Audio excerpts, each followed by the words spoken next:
na nossa segunda jornada cultural. Quero aqui desejar as boas-vindas a todos os alunos do curso de obreiros da graduação. Espero que essa noite seja uma noite especial, onde todos venham aprender bastante.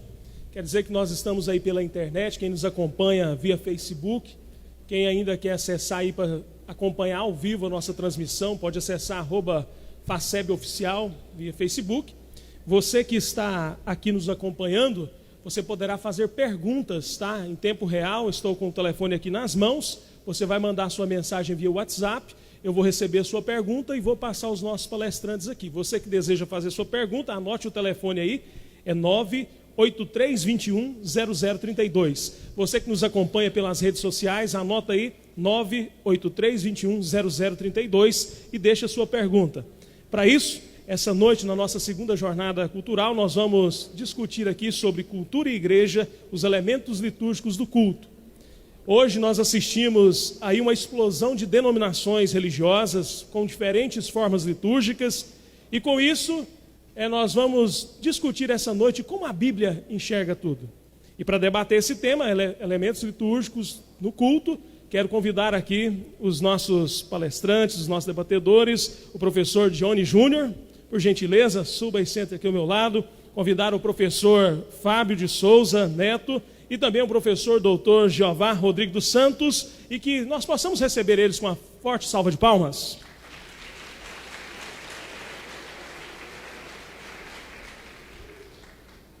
Ainda em tempo, informar que quem deseja conhecer mais sobre esses temas e aprofundar, a Faculdade Assembleiana do Brasil está com as inscrições do vestibular aberta. Então, você que deseja conhecer mais, faça a sua inscrição, entre aí para a Faculdade Assembleiana do Brasil e aprenda a teologia em profundidade.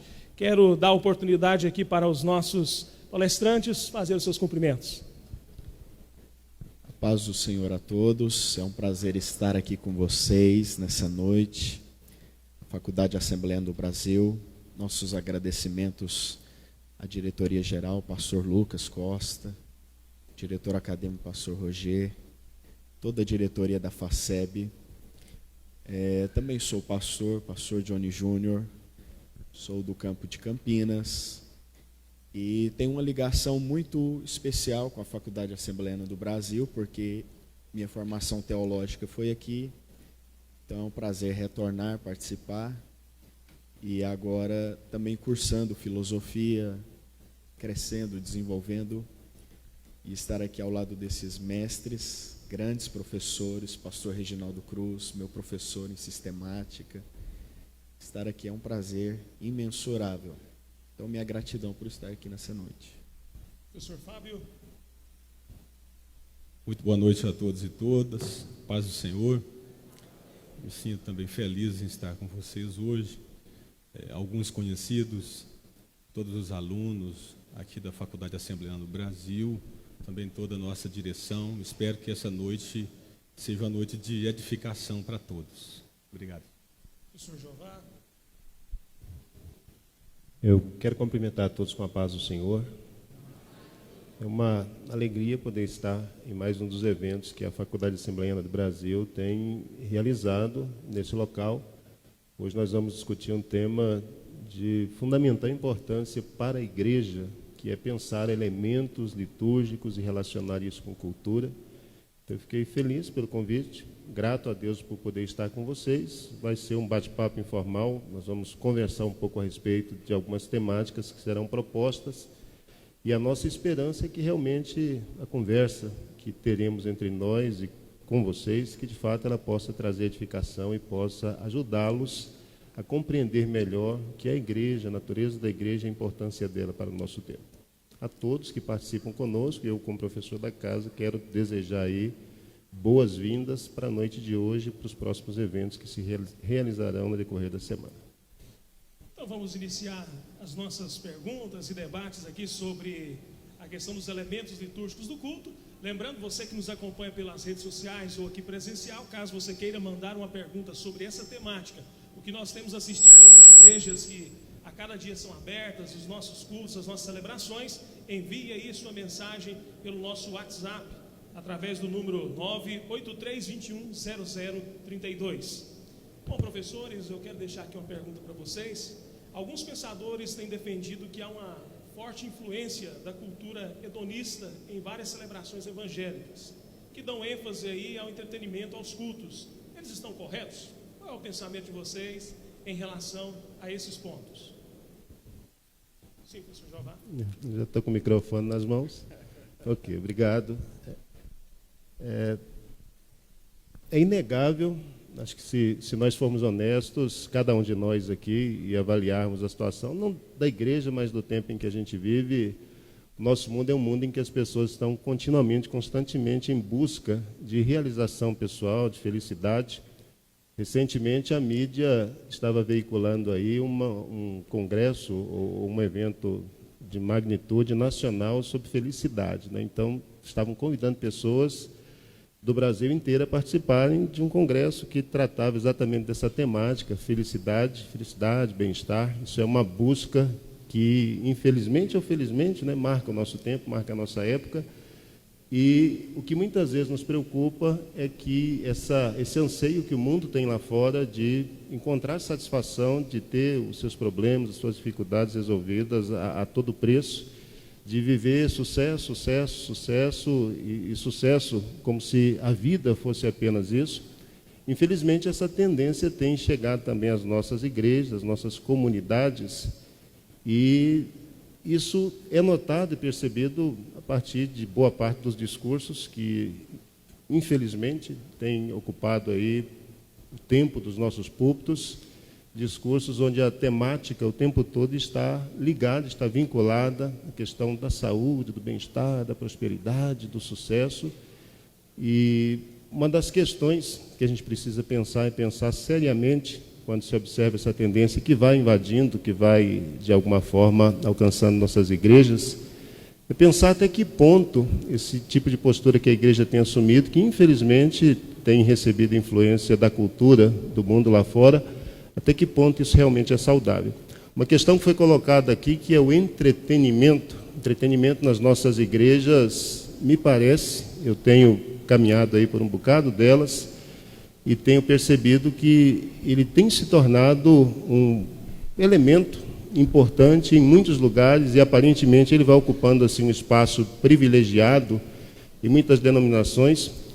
E eu, particularmente, não defendo que o culto deveria ser aquela coisa monótona, aquela coisa em que as pessoas não tenham oportunidade de deixar a sua participação, mas é preciso pensar exatamente o que é culto, é preciso pensar o que a gente faz quando sai de casa e quando vem para um lugar onde a gente diz que vai cultuar a Deus. É preciso pensar sentido, significado de entretenimento. Entretenimento é um tipo de ação, de atitude que tem como finalidade deixar as pessoas de bem, promover o bem-estar das pessoas. E a pergunta que se faz é exatamente essa: quando a gente vem para a igreja, a gente vem para quê? Vem para buscar um espaço onde nós podemos ter os nossos conflitos pessoais resolvidos, onde a gente pode encontrar o tão sonhado bem-estar que a gente precisa, né? A paz, o sossego, para finalmente enfrentar aí um outro final de semana de tribulações, de dificuldades. O culto, esse espaço que a gente separa para cultuar, ele tem exatamente essa finalidade. Então, essa questão do entretenimento é uma questão a se pensar, e a se pensar com muita seriedade, porque quando se pensa a finalidade de entretenimento e o sentido real de culto, então o que se percebe é que as coisas não caminham muito bem. Se igreja é lugar onde as pessoas simplesmente vêm para buscar o seu bem-estar, a sua realização pessoal, e para sair bem, então a gente precisa repensar, de fato, o que realmente é a igreja, qual é a real natureza da igreja. Precisa repensar com seriedade isso. Professor Fábio, qual a sua posição em relação à questão da nossa celebração evangélica e os entretenimentos do culto? Se tem alguma influência dessa cultura hedonista? Como você vê isso? Bom, é uma área que eu atuo com mais liberdade, porque eu sou da área da história cultural. Então, sendo da área da história cultural, daí que eu sei mais que os outros não, porque é um tema que eu abordo um pouco mais. E é um dos objetos, inclusive, das minhas pesquisas. O que eu tenho a dizer, enquanto historiador, inclusive, não que eu seja historicista, mas é que a igreja, professor Jeová, ela não escapa a seu próprio tempo. Então, a igreja está dialogando com o seu tempo, seu contexto histórico, social, em que ela está inserida. Então, a igreja não é uma bolha, a igreja não é uma ilha. E todos nós sabemos disso. E nós fazemos usos seletivos dos artefatos culturais. não é? Veja bem, nós estamos aqui em uma reunião e aqui nós fazemos usos muito seletivos de artefatos tecnológicos que são artefatos culturais. E qual o problema disso?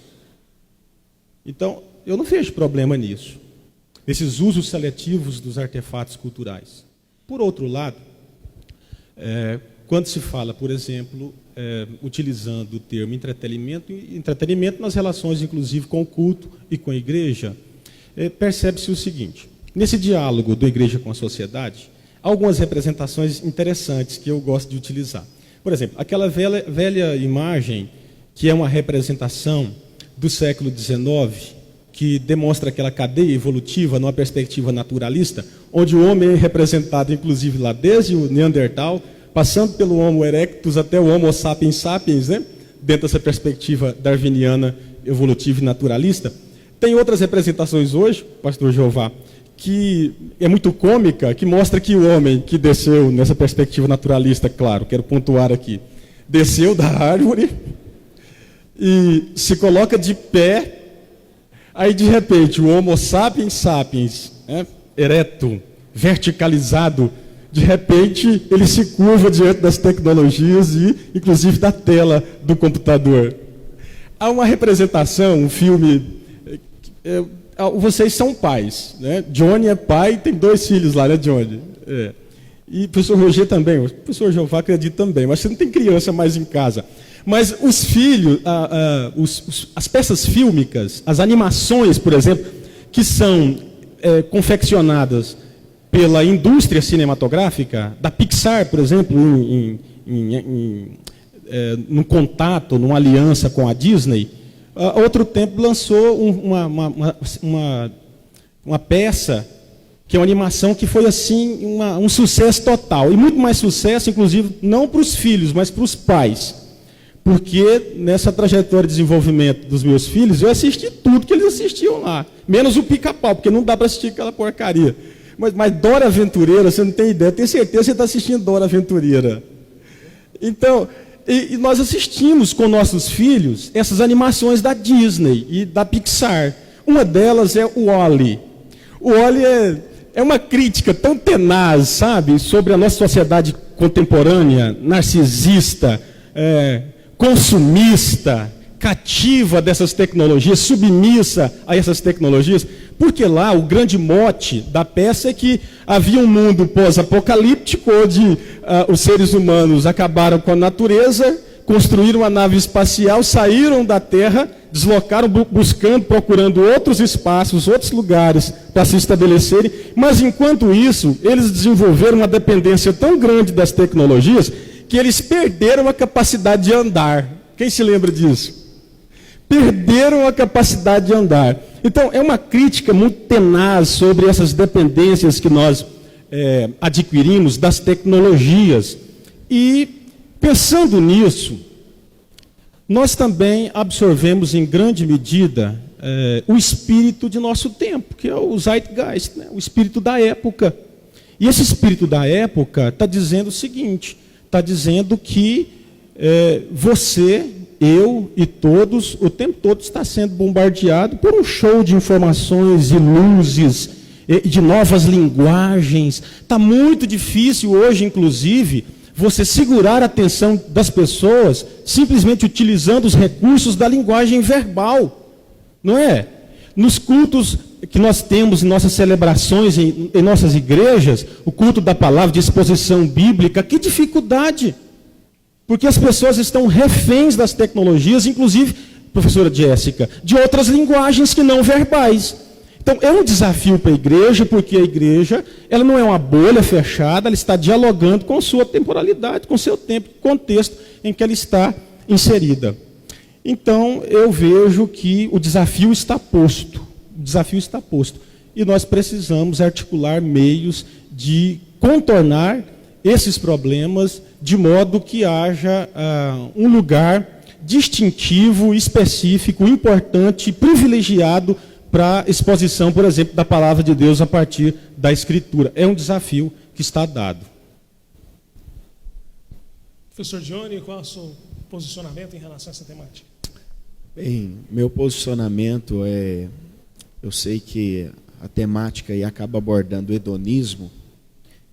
E o hedonismo fala, a palavra hedon no grego fala do prazer, né? Então, hedonismo, entretenimento, prazer. Essa é uma corrente filosófica já muito antiga, que recentemente ganhou muita força pelo utilitarismo moderno e influenciou nossa cultura de um modo geral, né? Os hedonistas acreditam que o maior prazer para o maior número de pessoas, ou os utilitaristas, né? O caminho ético está por aí.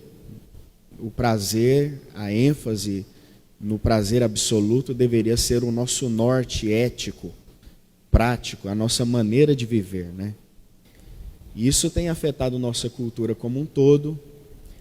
Alguns outros filósofos chegaram a colocar exemplos que contrariam essa busca pelo prazer.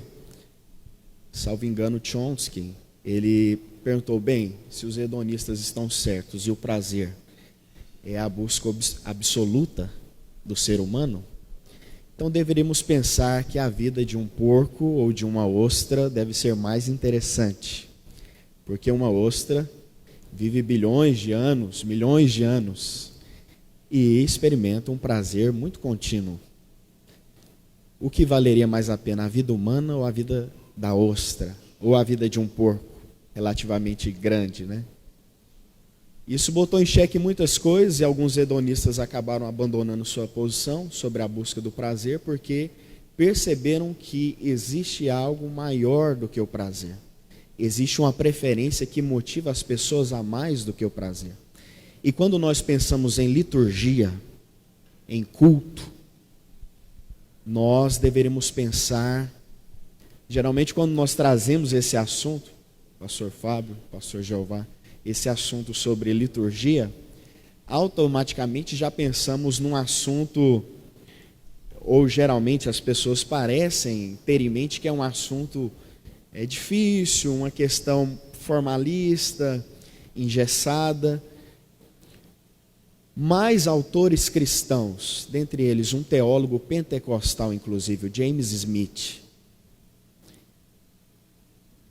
baseando-se naquela visão do Edwards das afeições religiosas, ao contrário da liturgia, do culto, ser uma coisa muito assim, difícil de lidar, na verdade forma nossas afeições.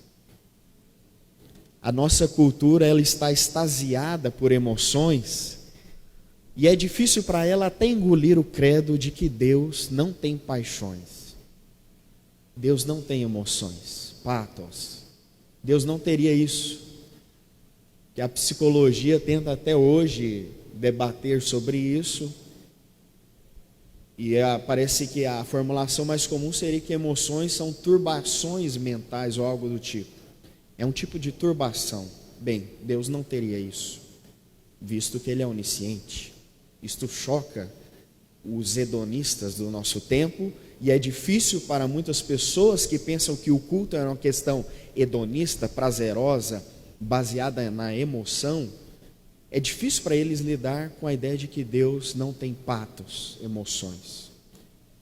Só que Deus nos leva para um caminho diferente, um culto diferente, onde as afeições religiosas são cultivadas, os afetos da alma, os afetos do coração.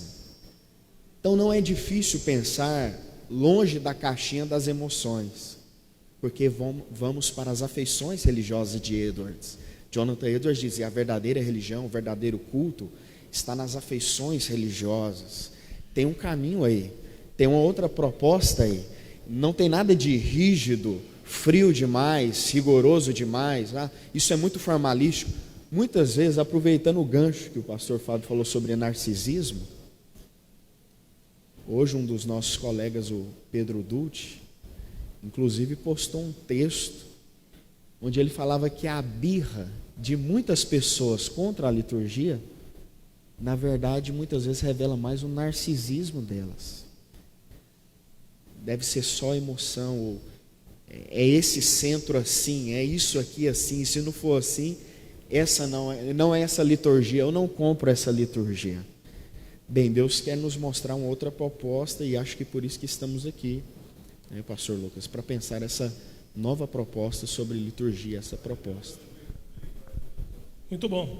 Nós estamos já recebendo várias perguntas aqui. Eu tinha várias anotadas, porém vou começar a fazer o que o pessoal está mandando, tá? Nós estamos recebendo várias perguntas pelo nosso WhatsApp, 983-21-0032. Você que nos acompanha aqui presencialmente, também pelas redes sociais, pode mandar sua pergunta que nós a faremos. Coloque seu nome e faça sua pergunta que será transmitida aqui. Olha só, uma pergunta dentro do que está sendo discutido aqui, abordado, não identificou o nome, mas fez aqui uma colocação. Está escrito assim: porque muitas vezes mudamos a estrutura bíblica do culto para chamar a atenção do mundo a fim de ganhá-lo. E quando percebemos, a igreja está se parecendo mais com o mundo do que com Cristo. O que vocês acham a respeito dessa pontuação? Bom, eu acredito que os irmãos teólogos teriam uma resposta talvez mais satisfatória. Como eu sou culturalista, talvez eu não consiga dar uma resposta à altura. Contudo, o que se percebe é que há princípios bíblicos do culto que são postos, né? E esses princípios bíblicos, eles precisam orientar. O culto é o quê? Nossos colegas já utilizaram o termo aqui, liturgia. Liturgia significa, etimologicamente, serviço. Quer dizer, então, à luz do termo, é um serviço que aquele que cultua oferece o objeto do culto, que é, no caso cristão, o Deus cristão, a Trindade. Então, é um serviço que se presta à Trindade, é um serviço que se presta a Deus. Existem elementos marginais no culto, secundários no culto? Óbvio que existem elementos secundários e marginais no culto. Nós temos um problema muito sério. Eu acho que não é um problema meu, mas também mas é um problema, eu acho que pode ser compartilhado com muita gente, porque nós relegamos o universo da cultura ao limbo, né? Lá para o limbo mesmo.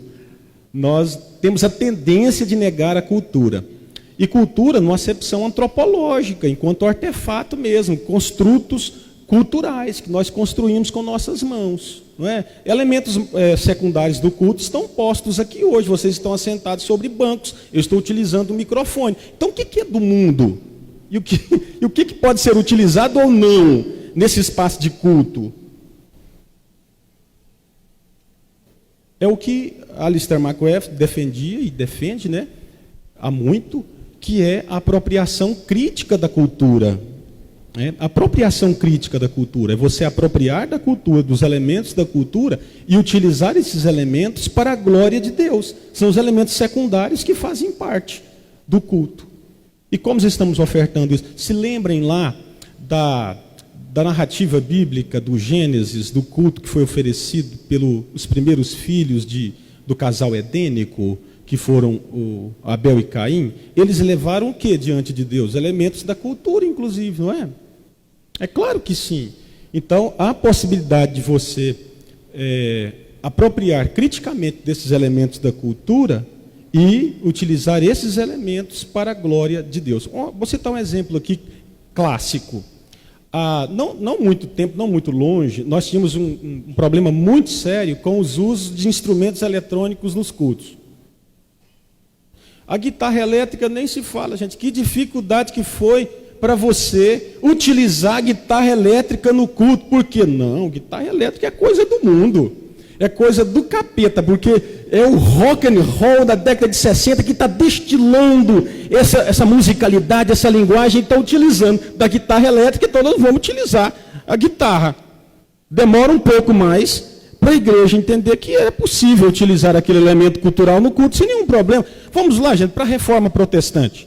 O que Martinho Lutero fez? Não foi só uma reforma nesse sentido estricto senso, como nós imaginamos, mas foi tão ampla a reforma de Martinho Lutero, porque ele, inclusive, introduziu no culto, no ambiente do culto, o louvor congregacional. Poxa, não havia louvor congregacional antes de Lutero.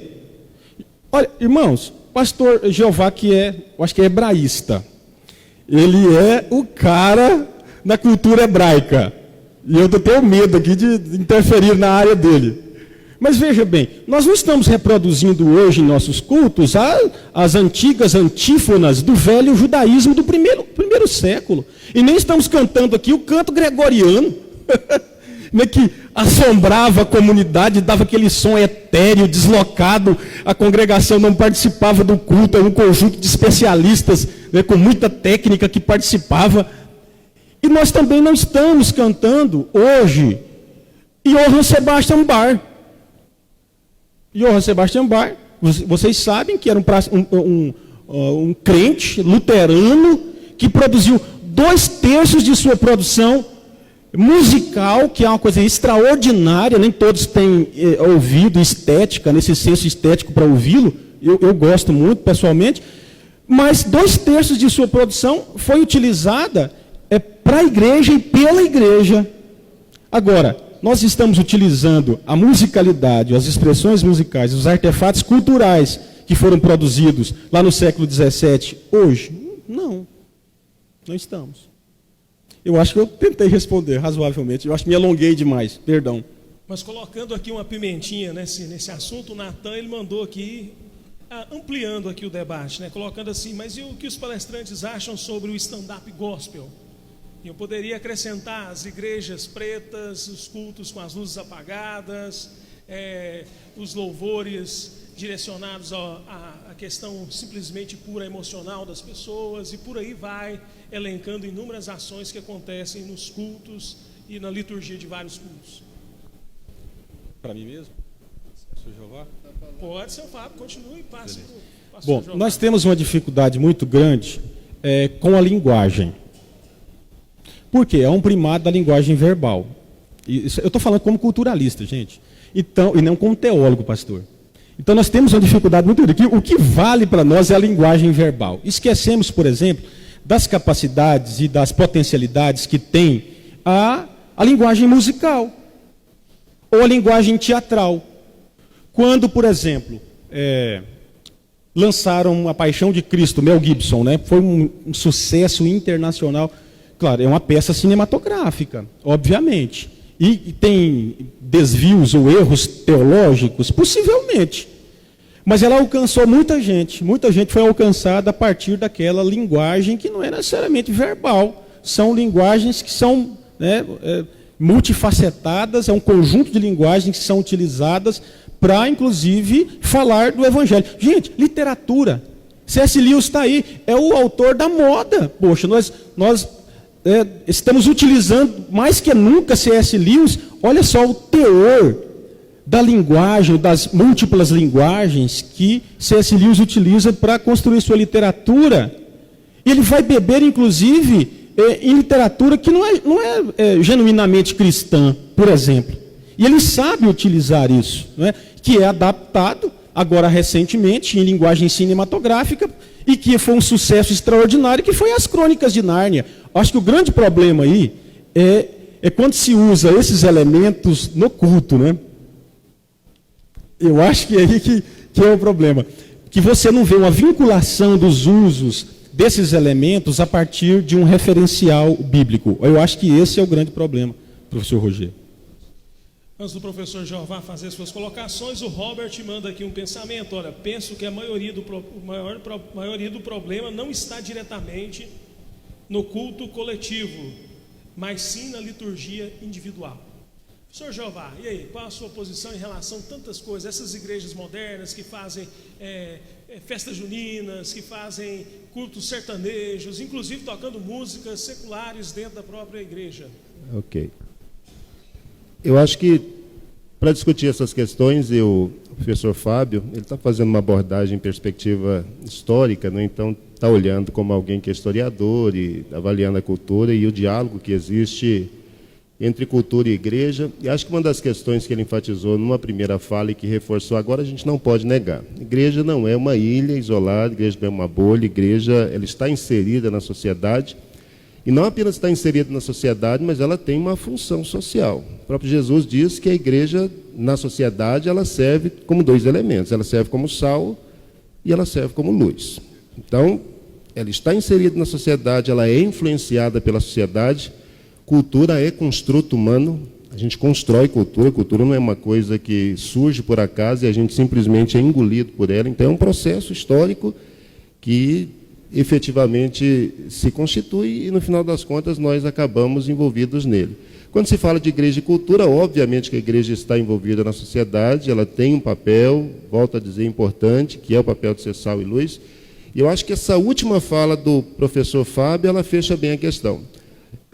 Eu não vejo dificuldade em a igreja dialogar com a sociedade, não vejo dificuldade a igreja dialogar com arte, não vejo a sociedade, a igreja dialogar com teatro, não vejo dificuldades em a igreja dialogar com diferentes expressões que existem por aí e que, inclusive, têm sido usadas de forma legítima, para a glória de Deus, para anunciar Jesus a pessoas e a ambientes que, de outra maneira, de repente, não receberiam um impacto direto do Evangelho, porque não estão abertos a isso.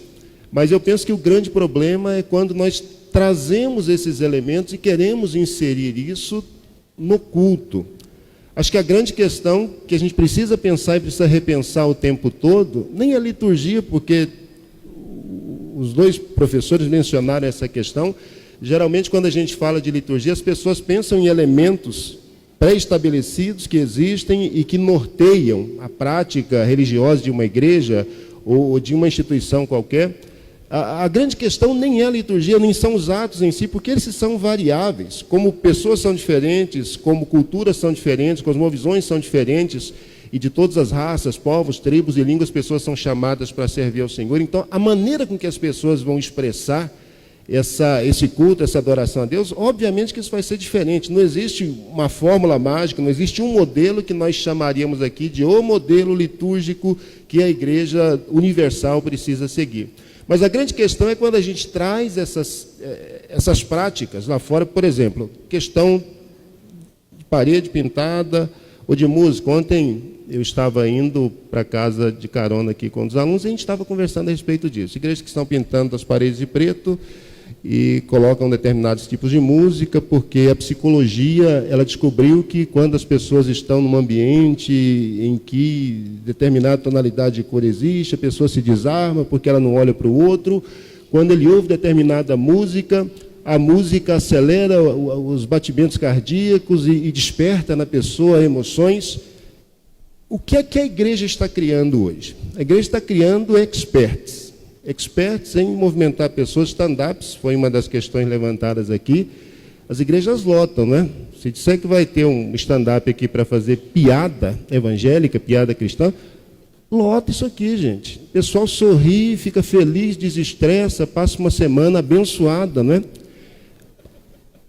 A questão que a gente precisa levantar é, peraí, o culto é lugar do stand-up? Acho que se o cara for para o meio de uma praça para evangelizar e quiser fazer um stand-up lá, com a turma que está perdida, que precisa ouvir Jesus, olha que legal, vai chamar a atenção de muita gente, olha que oportunidade.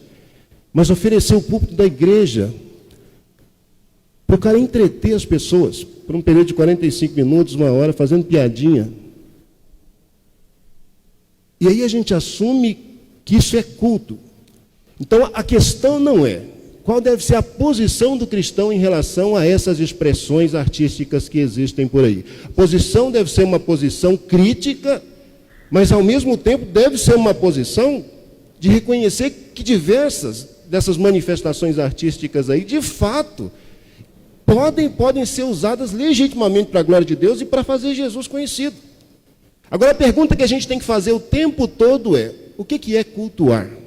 O que significa isso?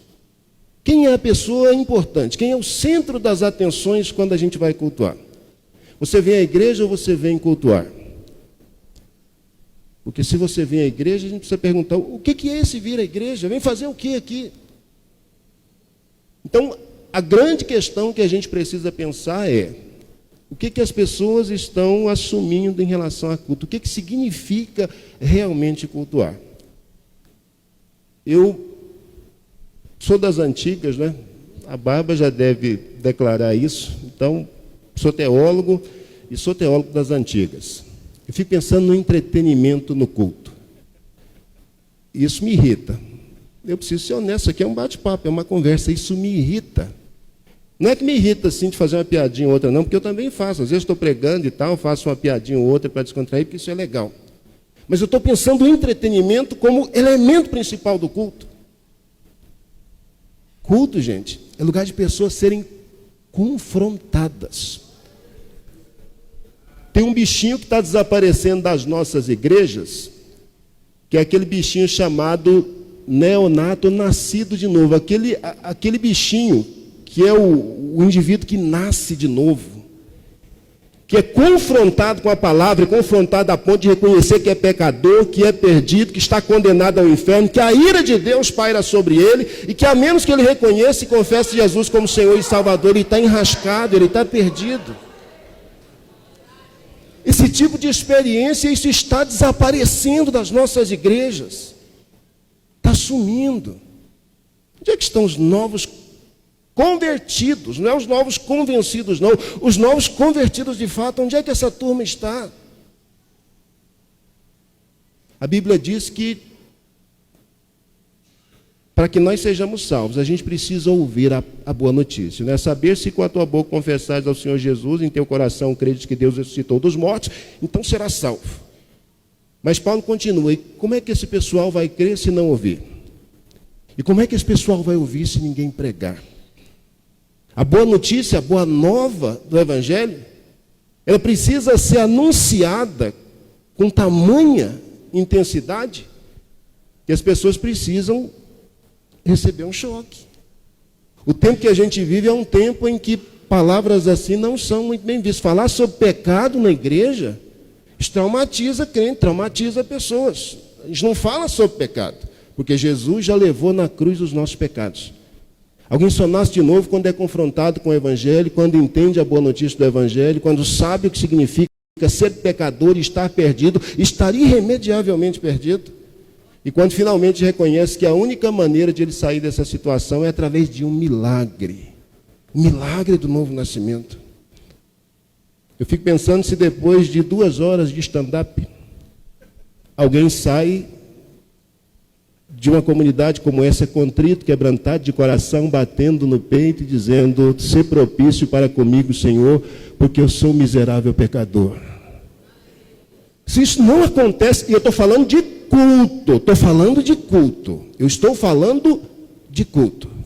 Se o culto não proporciona isso, se Deus não é o objeto maior do nosso culto, e se ao cultuar de fato o nosso coração não está voltado para Ele, se qualquer outra coisa que não seja a glória de Deus nos impulsiona a vir para um espaço onde a gente diz que está cultuando de novo, isso é uma viagem que eu faço. Eu penso que a gente precisa reavaliar o sentido, o significado de culto. Então, quadrilha cristã, stand-up, parede escura, luzes. Quer fazer a meninada, um evento, né? Tem um espaço ali, ou é a igreja mesmo. Então, isso não é culto, isso não é um culto. Isso é um momento em que a gente vai celebrar, vai trazer amigos, vai fazer qualquer coisa. Mas nós estamos desconfigurando o culto. Em nome de dialogar com a sociedade, em nome de que a igreja faz parte dela, nós nos esquecemos que nós fazemos parte dela. Mas se a luz não brilhar e o sal não salgar, então a luz não presta, o sal vai ser lançado fora e vai ser pisado pelos homens. E me parece, essa é a impressão que eu tenho, que em boa parte do cristianismo é isso que tem acontecido com a igreja. Ao invés de a igreja exercer uma influência positiva na sociedade, a sociedade exerce uma influência negativa sobre ela, e ela é uma luz queimada e é sal que não salga, é sal que não tempera. Então, essa é uma leitura que eu faço dessa questão, e, de novo, eu quero reforçar isso. Eu estou falando especificamente dessas questões quando se aplicam a culto. Quando o culto começa a trazer para o seu contexto esses elementos aí me parece que desconfigura sentido ou significado de culto. Se a gente perde o sentido disso, então é uma viagem, e às vezes eu me preocupo porque é uma viagem sem volta, é uma viagem sem retorno.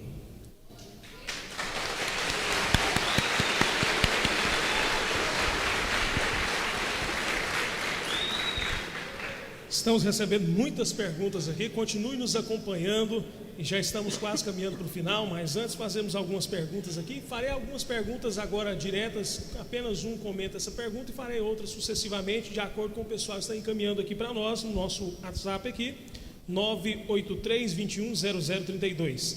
Johnny Júnior, olha só essa pergunta aqui. Qual a influência da teologia da prosperidade nos púlpitos de algumas congregações? É possível que Deus tenha sido tirado do centro do culto porque algumas igrejas buscam satisfazer o ego de que as mantém financeiramente. E aí, a teologia da prosperidade tem invadido os cultos, tem tirado o lugar de Cristo? Qual a sua opinião? Esse assunto é um assunto delicado ultimamente. A teologia da prosperidade, ela tem assumido cada vez mais novas dimensões.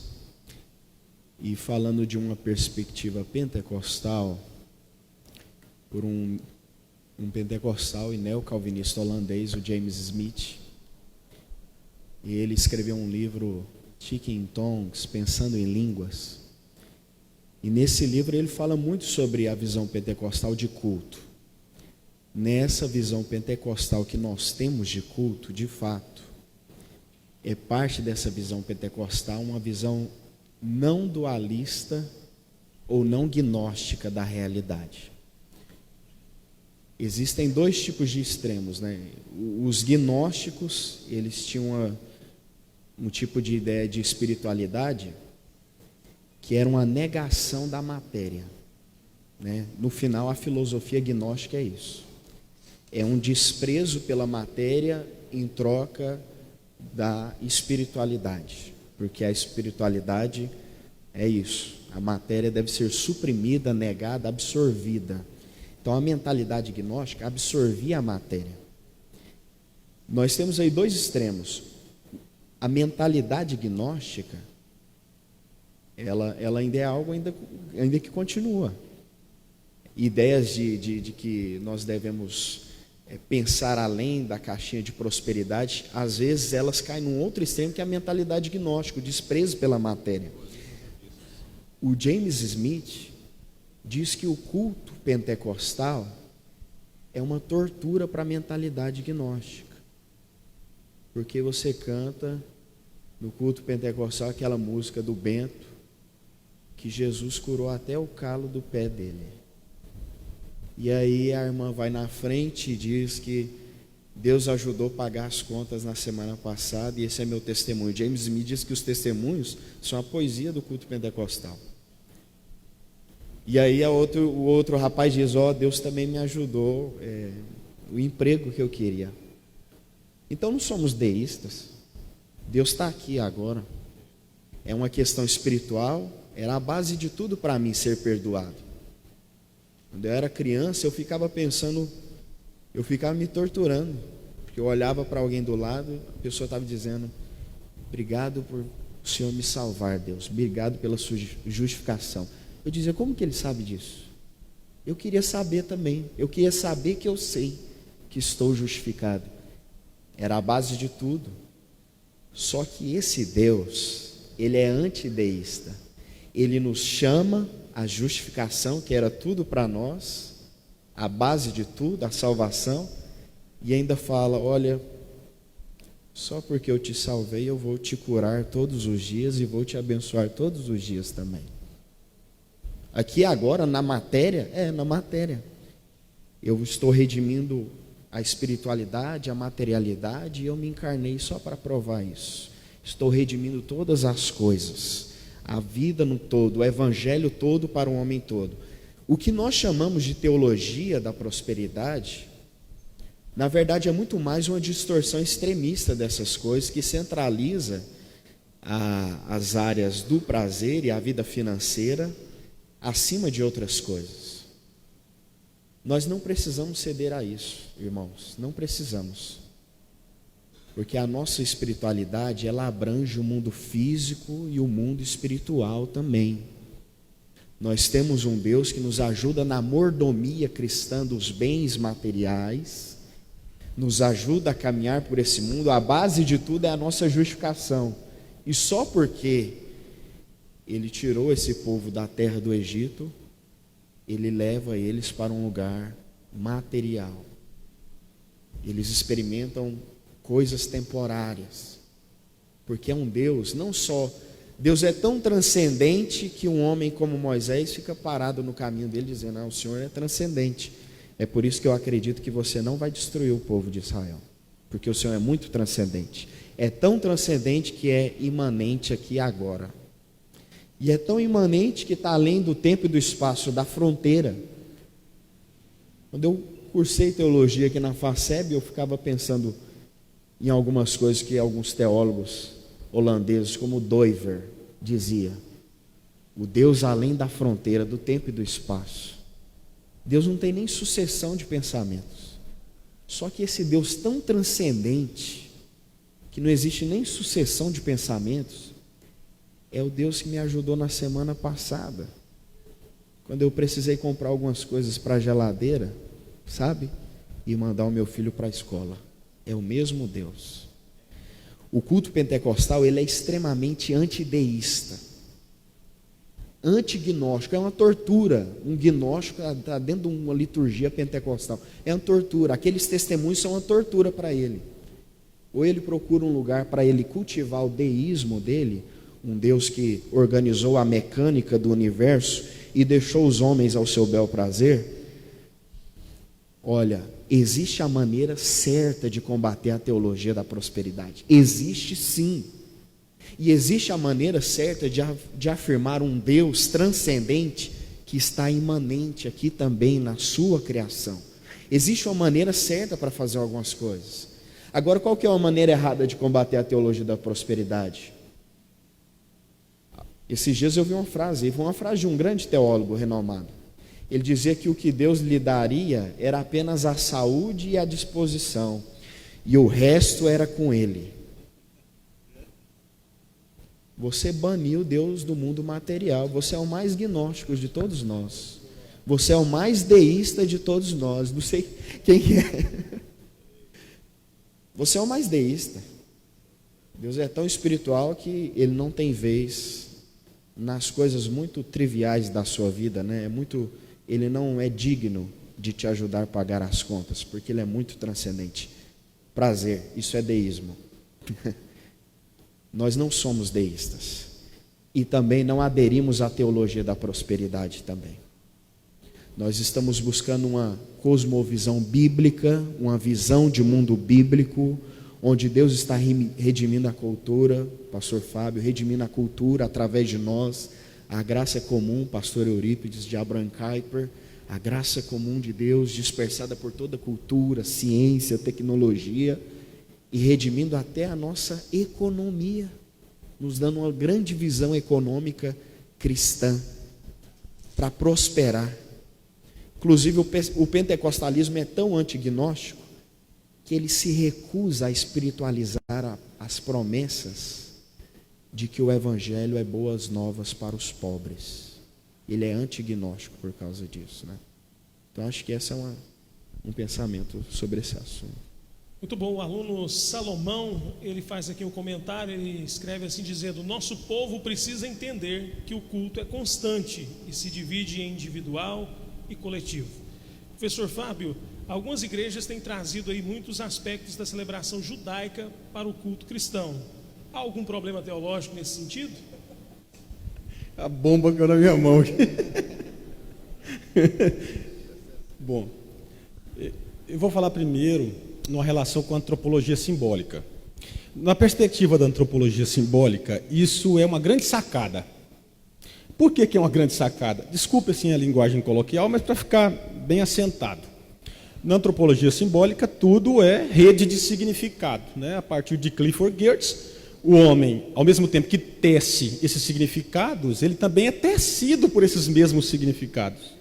Então, se há uma perda simbólica, um empobrecimento simbólico no chamado racionalismo, com o chamado racionalismo protestante na perspectiva weberiana, o que um evangelho de mercado, de consumo, irá propor? Irá propor um reenriquecimento simbólico a partir dos usos de certos elementos que não são próprios do cristianismo. E você vê, então, a hibridização de alguns elementos do cristianismo com alguns elementos, por exemplo, de culto de matriz africana.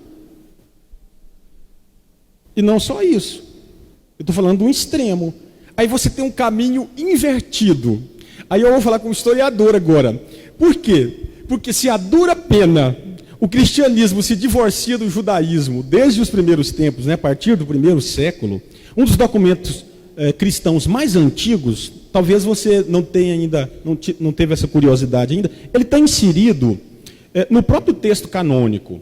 Está lá no livro de Atos dos Apóstolos, na altura do capítulo 15, que está lá uma carta, que é um documento cristão, um dos documentos cristãos mais antigos, que a comunidade cristã escreve a partir daquele colegiado apostólico, né, a partir das interferências de Pedro, de Tiago Justo, e com a presença também do incipiente obreiro, né, Paulo, e entre outros, escreve endereçada à comunidade de Antioquia. Aquela epístola, aquela carta, versava especificamente sobre isso, e quando você analisa o teor da carta, você percebe que ali está o germe dessa distância, desse distanciamento do cristianismo com o judaísmo logo no primeiro século. Eu estou fazendo citação aqui de um documento antigo cristão que está inserido no texto canônico. Aí você tem outros, quando vai para o segundo século, você tem os pais apostólicos. E nos pais apostólicos, você encontra isso o tempo todo, tanto nas cartas que são atribuídas a Clemente de Roma, 1ª e 2ª, a Coríntios, como também nas epístolas que são atribuídas a Policarpo. Mais do que tudo, você encontra num documento cristão muito importante, que foi encontrado lá no século XIX, na Turquia, porque era um documento perdido, ninguém sabia dele, que é um documento catequético, que é a Didaquê. Encontrar no Didaquê esse manual para a vida cristã, você percebe lá uma grande ruptura do cristianismo com o judaísmo. Agora, o que eles estão fazendo? Eles estão fazendo o caminho inverso, o caminho invertido. Aí estão utilizando o quê? Todo o paramento judaico, né, que lembra o judaísmo, né, o kippah, o talide, e todo o paramento sacerdotal, réplica da Arca da Aliança. Então, para mim, isso é um artifício muito pragmático, com o objetivo de enriquecimento simbólico para tentar atrair fregueses ou clientes. Desculpe o linguajar, mas é isso mesmo. Professor Jeová, qual é a sua posição aí sobre a rigidez do planejamento do culto? O tempo do louvor, o tempo da palavra, o tempo dos testemunhos, essa sistematização do culto e a rigidez. Tá. Deixa eu continuar isso que ele está falando aqui, porque ele está dando uma leitura de um historiador, e é muito joia isso, muito joia a gente poder dialogar, e vocês precisam, esse espaço acadêmico ele existe para isso. Aqui a gente professa uma fé e tem um objetivo, que é ensinar teologia, mas aqui é um espaço onde a teologia aprendeu e aprende a dialogar com outras áreas. Então, pensando em perspectiva de um historiador, de um culturalista, essa questão é ganho, né? A igreja redescobre elementos que, de repente, pensando em cultura judaica inserida no cristianismo, que podem trazer supostos benefícios para ela. Em perspectiva teológica, isso é um desastre. Eu vou usar uma expressão que eu não deveria usar aqui. Em perspectiva teológica, isso é uma desgraça para o cristianismo. O nosso colega Fábio citou o primeiro concílio, Atos 15. Em Atos 15 isso já ficou bem claro. A confusão que acontece e que leva a igreja a realizar esse primeiro concílio em Atos 15 é exatamente essa.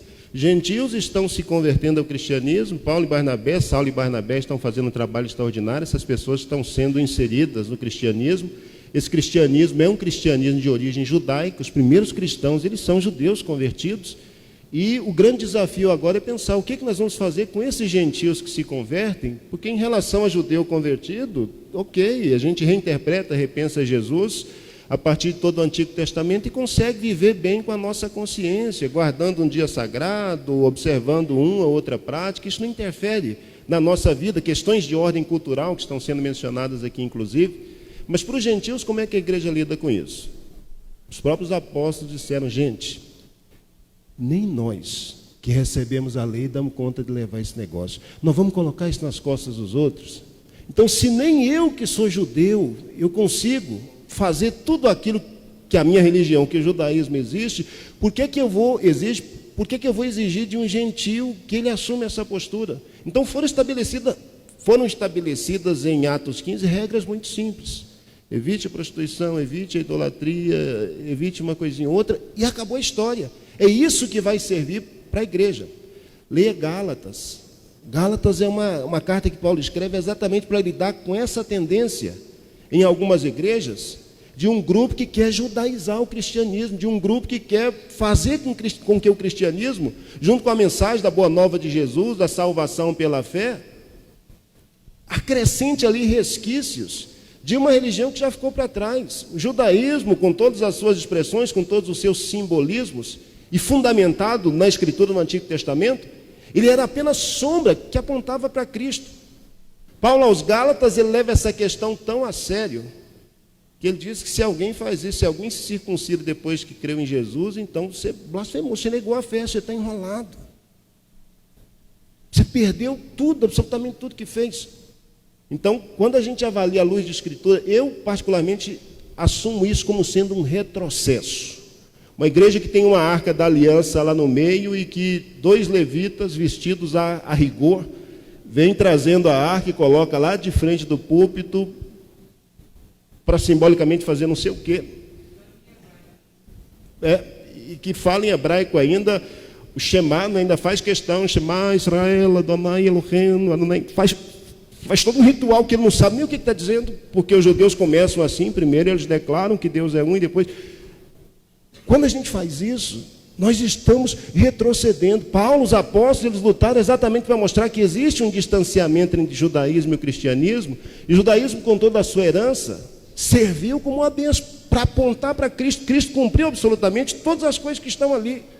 Quando a gente começa a resgatar, a trazer essas coisas uma outra vez, é como se nós estivéssemos retrocedendo, como se a gente estivesse voltando atrás, como se a gente, de fato, estivesse negando a suficiência do que Jesus fez e estivéssemos questionando a possibilidade ou plausibilidade desses outros elementos servirem de, sei lá, totens dentro da igreja para abençoar a crente. Então isso é um problemão e a gente tem que repensar isso.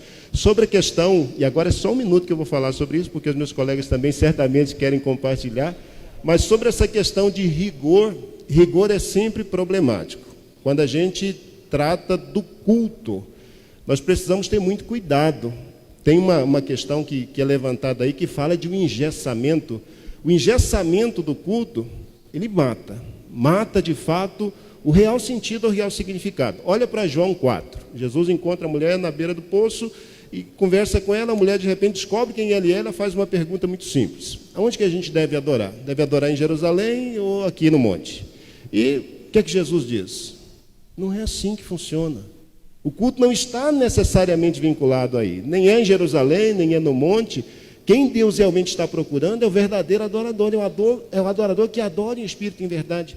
Então, qualquer camisa de força que a gente estabeleça, qualquer rigor que de alguma forma impeça que a pessoa de fato tenha a possibilidade de ser o adorador, qualquer elemento, e o judaísmo, particularmente no Antigo Testamento, com todas as suas tradições, ele é um exemplo clássico disso. Deus abomina, o tempo todo Deus diz: eu abomino esse sacrifício de vocês. Quando vocês oferecem um animal para mim, eu viro as costas, me dá nojo o que vocês fazem. Vocês têm um ritual muito certo, observa rigorosamente aquilo que está estabelecido.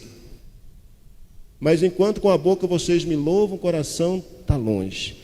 É preciso ter cuidado, é preciso ter cautela. Falar de culto, e aí de novo, eu acho que um tempo desse aí a gente tem que fazer um evento para falar sobre culto, para dizer o que é culto, para tratar da natureza do culto, para falar dos elementos do culto, para dizer quem é Deus nesse processo, para dizer quem somos nós nessa relação. A gente precisa separar um tempo só para falar sobre culto, porque é sobre culto que eu estou falando. E o problema nosso é esse, que quando a gente fala de culto, imediatamente associa igreja, banco, gente sentada, uma pessoa aqui, e não é sobre isso que eu estou falando. Se culto, se o sentido, o significado de culto não é uma coisa clara para a gente, então, de novo, a gente corre o risco de ter um falante, e ele pode até ser falante da palavra de Deus, e um bocado de espectadores, de gente que escuta, que ouve, mas essa relação é uma relação que não casa. E o propósito daquilo que realmente o culto deveria alcançar, e infelizmente não é alcançado. Então, eu tenho muita dificuldade com rigores absolutos. Essas distribuições assim muito fechadas, esse negócio assim muito amarrado. Isso é uma opinião pessoal, e as perguntas aqui, as nossas falas, E a vantagem é essa, porque cada um está falando aquilo que pensa, a maneira com que encara a situação. Então eu tenho muita dificuldade com essa questão. Eu acho que isso prejudica, isso complica um pouco. Não estou dizendo aqui que o culto não deva ter liturgia, não deva ter uma ordem, porque se não tiver ordem também, aí a gente perde o sentido de culto. Por isso que eu acho que antes da gente tratar dessa questão de liturgia, talvez, né, deveríamos gastar 2 dias com isso, um dia nós deveríamos falar só sobre culto. Porque aí, quando a gente fosse falar de liturgia, dessas questões todas, vocês perceberiam com maior clareza as nossas falas. Porque fica parecendo que um está dizendo uma coisa e o outro está contradizendo ele. Mas a questão é que nós estamos fazendo abordagens em perspectivas diferentes. Um olha a questão cultural, o outro está olhando uma questão teológica, o outro está olhando uma questão do culto em si, do sentido, do significado, e a gente vai dando respostas a partir dessas diferentes perspectivas. Então, essa é a leitura que eu faço em relação a esses rigores absolutos. Eu acho que isso pode prejudicar em muito a compreensão do real sentido, do real significado do culto. Bom, vocês que nos acompanham aqui pelas redes sociais, a gente fica vendo como o conhecimento é vasto, né? Daria para nós discutirmos muitos assuntos, debater aqui a noite toda, mas nós vamos caminhar agora para o final. E nesse final eu gostaria que cada um dos palestrantes fizesse aqui a sua colocação mediante a pergunta que irei fazer e já os seus agradecimentos para nós encerrarmos. E aqui eu quero deixar a pergunta aberta aos 3, e está escrito assim: como celebrar a liturgia ao Deus revelado nas Escrituras em nossa cultura sem quebrar os princípios bíblicos? Bem, pessoal, nós somos animais litúrgicos. Não é possível viver sem adorar alguma coisa ou algo. Essa é a realidade. Nós estamos falando de liturgia, culto, e isso parece algo opcional. Não é opcional. Em Romanos 1, Paulo contradiz a ideia de que culto ou liturgia é algo opcional. Todos adoram alguma coisa ou algo. Nós somos animais litúrgicos. James Smith coloca isso. Então, ou você adora o Criador, ou você adora a criatura em lugar do Criador. E o meio termo não existe. O ateísmo é real, é impossível. Então, o que está acontecendo, Johnny? O que está acontecendo é a nossa liturgia cristã competindo com outras liturgias culturais e liturgias rivais. E essas outras liturgias adoram a criatura em lugar do Criador. Um dos princípios bíblicos mais importantes para adorar o Criador está na sua palavra em Êxodo 20, quando ele diz que não farás imagem.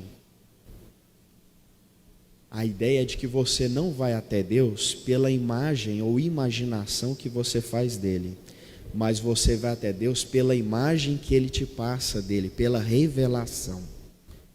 Essa é a antítese da liturgia cristã com as outras liturgias culturais. Todos eles fazem o seu caminho até Deus. O nosso caminho é feito de Deus até nós. Deus faz o caminho da sua imagem para nós. Ele revela na sua palavra como nós devemos adorá-lo, né? Por isso que lá em Atos 17, Paulo sai de uma cultura, pastor Fábio, e entra em outra. Ele está em Bereia, ele percebe que é uma liturgia, é uma mentalidade, uma cosmovisão. Como que eles vão até Deus? Pela revelação. Só que quando ele chega em Atenas, como o pessoal de Atenas busca o sagrado? Nós vamos até Deus. Eles adoravam um Deus desconhecido, e Paulo faz uma pergunta que, de um ponto de vista filosófico, é altamente intrigante. Como vocês pensam que podem adorar algo se vocês não conhecem? Como vocês sabem que sabem? Como vocês sabem que talvez a divindade que você está adorando realmente gosta de adoração? O caminho da especulação, que é o das liturgias rivais, é um caminho da irracionalidade. Eles criam e no final pensam, peraí, é desconhecido ainda para nós, mas vamos adorar mesmo assim. Adoramos aquilo que não conhecemos. Aí Paulo parte de uma epistemologia superior. O Deus desconhecido de vocês é o Deus que eu conheço e eu sou o pregador dele. Ele se revelou, aí ele parte da revelação. Então, como nós podemos preservar a liturgia na nossa igreja? pela revelação. Existe desde o século XIX um movimento, o decantismo, que aplica muito a sinestesia, a mistura de emoções. E nós corremos o sério risco de achar que a sinestesia faz sentido na liturgia cristã, a mistura emocional. Mas talvez nós devemos resgatar a visão de Agostinho, de que o belo é a verdade. A beleza se aproxima da verdade e do verdadeiro. O pastor Jeová estava falando sobre um gancho que eu estava pensando dele, ele falando sobre a dificuldade de novos convertidos, de realmente convertidos. E eu, no momento em que ele falava, me lembrei de uma frase de Lloyd Jones, onde ele dizia que os nossos jovens vão para as universidades, estudam logaritmo ou infinitismo de Cantor, eles estudam física, química na escola, mas quando eles chegam na nossa igreja, nós lhes damos entretenimento, porque eles não conseguem suportar teologia. Como eles suportaram matemática, física, química, e não conseguem suportar teologia, verdade, não conseguem suportar. Nós nos enganamos, muitas pessoas sorriem, bravejam na liturgia, mas por dentro elas estão arrebentadas, porque o belo é a verdade, e só a verdade cura as afeições da alma. Então a liturgia cristã é uma cura para as nossas afeições, e por mais que ela pareça algo rígido, na verdade isso é pura conversa, não tem nada de questão rígida. A questão é que você é litúrgico, todas as pessoas são animais litúrgicos. A questão não é se você escolhe uma liturgia ou não, você é litúrgico, você tem uma liturgia. A questão é, essa liturgia, qual que é o modo dela, qual que é o modelo dela. Então nós estamos propondo hoje uma liturgia pela revelação, baseada na revelação, não no simbolismo ou na sinestesia, mas na revelação do Deus vivo e verdadeiro. Professor Fábio, como celebrar a liturgia ao Deus revelado nas Escrituras, sem que a nossa cultura venha quebrar aí os princípios bíblicos? A interrogação é uma resposta, né? A interrogação é uma resposta. Porque é justamente disso, nesse ponto que o pastor Johnny acabou de elencar, que há de ser a partir de um primado das Escrituras ou da revelação.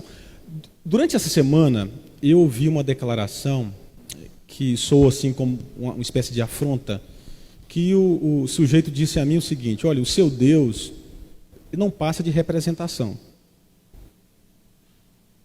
O seu Deus não passa de representação. E não é qualquer representação, é a sua representação. Então, pastor Jeová, se nós vivemos hoje num epísteme que é pós-estruturalista, onde tudo é representação, logicamente há uma renúncia da revelação.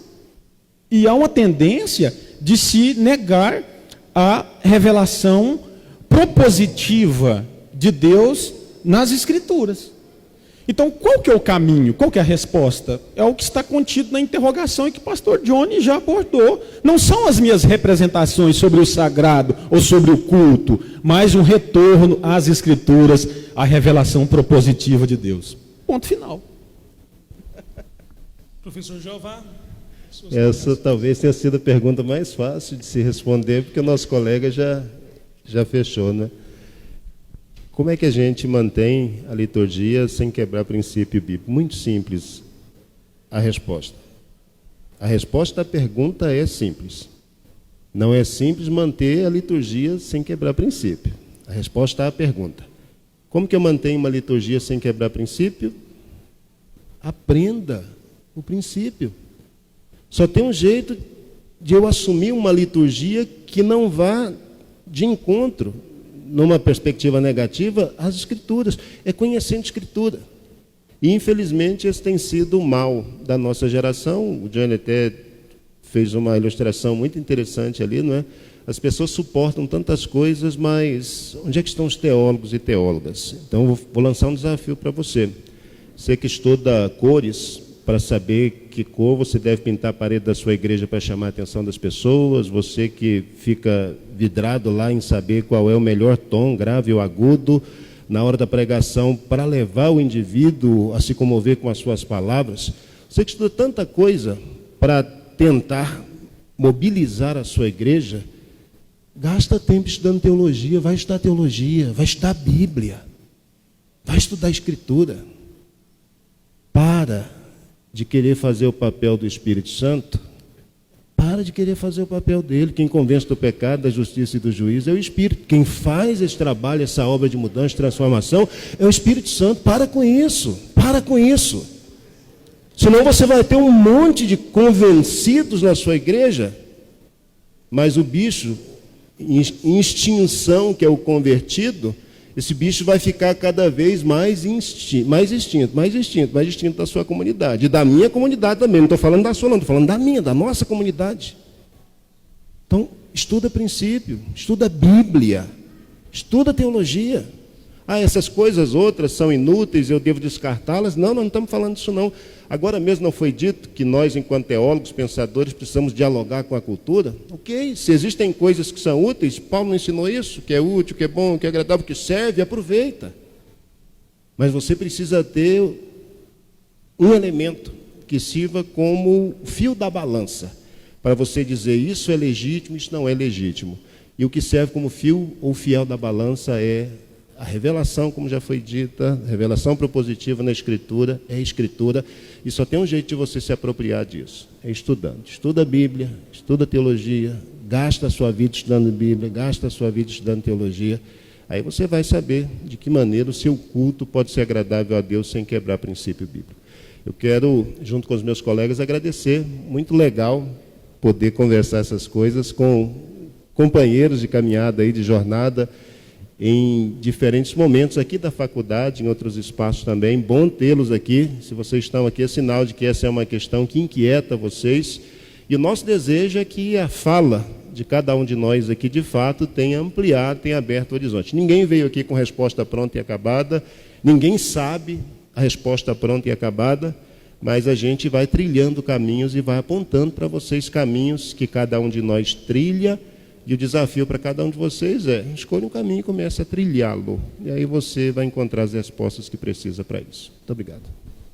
Bom, quem achou importante aqui o debate, as exposições, quem gostou, dê uma salva de palmas aos nossos palestrantes.